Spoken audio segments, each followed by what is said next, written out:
Алла Тааланын кудуретинин белгилери өтө көп. Ва фи анфусикум афала тубсирун.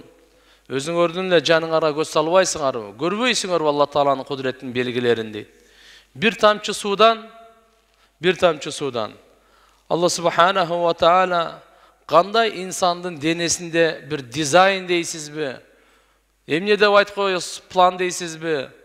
Ар бир мүчө өзүнүн жайында, жана ошол мүчө жөн эле турбастан ичиндеги өзүнө жараша сөөктөр, узун, кыска, жоон, ничке, жалпак, томолок, ушундай сөөктөрдү Алла Субханаху ва Таала тургузуп инсанды тургузуп койду да. Bir тамчы судан, ошодон эле эт, ошодон эле адамдын териси, ошодон эле сөөктөр, ошодон эле мынакей бардык нерселерди Алла Субханаху ва Таала жаратып, 248 сөөк бар экен.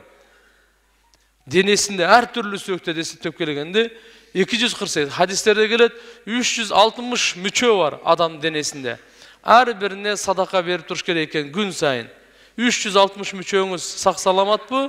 Садака берип туруңуз. Мында айтканда эң болбоду дегенде 360 сом. Бирок кээ бир адамга бул кыйын. Ошого пайгамбарыбыз муну оңой жолундагы сунуштап койду. Субханалла, садаканын соо.